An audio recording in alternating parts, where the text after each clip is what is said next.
Sometimes we can prove things by disproving things.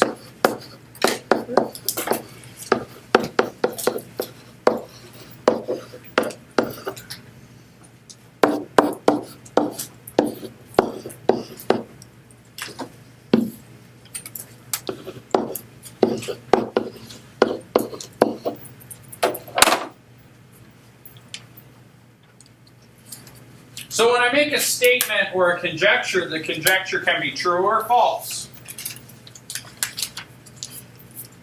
Mr. Adams is a 6'5" bodybuilder. True or false? False. True. No, it's false, right? False, right? It's false. It's raining outside. False. False right now, right? So, if I go outside, right, and you guys say that it's raining, and I walk outside and I feel rain falling on my face, then your statement is false, right? It's true. Well, which is it? Is it true or is it No, false? it is false because what we said is wrong. Yeah. So either way, the reality of it is it's either raining or it isn't, and the statement could be wrong, but we still discover truth. So logic is about discovering truth. Logic is about proving something to be true.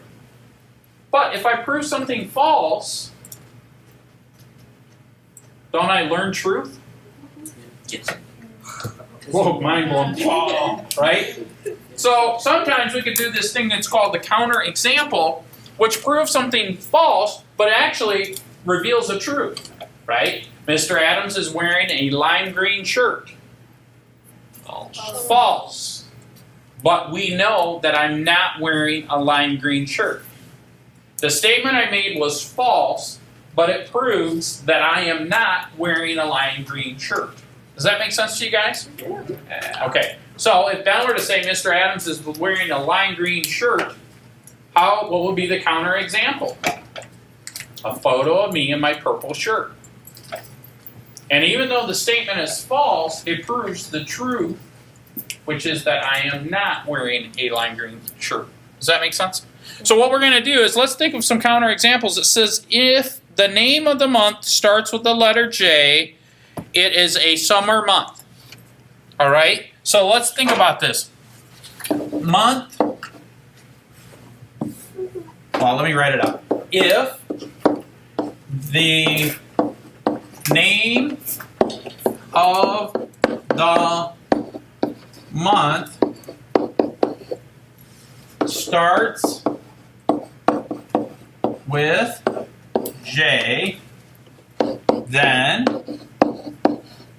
it's a summer month. Is that statement true or false? False. False. Why? What's the counter example? January. January. We still learn something, right? Yeah. This is what we call a counter example. Does that make sense? The statement's false, but I learned truth. What would be a true statement? Not all months, starting with the month of January, are in the summer. Or not, I said starting with the letter January. January is not 11. Starting with the letter J, right? You guys know what I meant, right? I'll have to edit that out. All right, let's do a couple more counter examples. You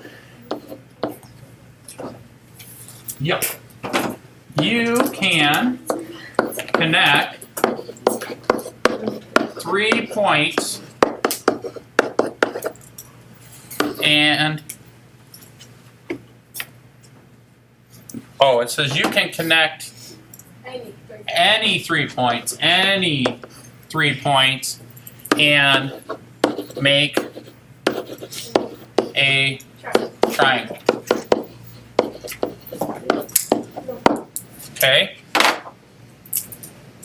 So I can pick out any 3 points and connect them, and I make a triangle. Well, can I connect those 3 points because they're any 3 points? No. No. If I connect them, I make what? A line. Well, a squiggly line. A line segment because lines go on. But clearly this is not a triangle. So this is, first of all, false. And this is the counterexample. Yes, question? Does that make them collinear? Yes, they are collinear. What? It's not like I can get back up from her failure this morning. She's got something to prove? Yeah. Trying to redeem herself from something that happened earlier today? What happened earlier today that you have to redeem your It was like in class. academic prowess? The 24. The 24? It was like She 27 was to like, 81. it's 24. Oh, it was like actually And it was Oh yeah, it was 54. Oh, Yeah. why You're hey, so close. hey, why is she keeping score? That's all right. That's all right. Okay, cool. So you guys know what a counterexample is, right? So sometimes what we want to do, sometimes if there's a conjecture that we make, there's so many possibilities. I could have spent forever drawing 3 different points. I could have said, oh yeah? Well, let me see. If I take this point, this point, and this point, oh yeah, that makes a triangle. If I take this point and this point, well, what am I doing way over here? Actually, that makes a triangle. Well, I could do this point, and then this point. Oh, that's a triangle. I could do that forever. So sometimes it's easier to prove the counterexample. And that proves the validity of the statement, right? So when I say, I got to be careful about how I say this. When we make a statement, we prove if it's true or false. If the statement is true, it's a valid statement. But there's the validness that we learn even if the statement is false. Does that make sense? There's an objective, valid reality that we can determine even if the statement is false. And we can do that with a counterexample.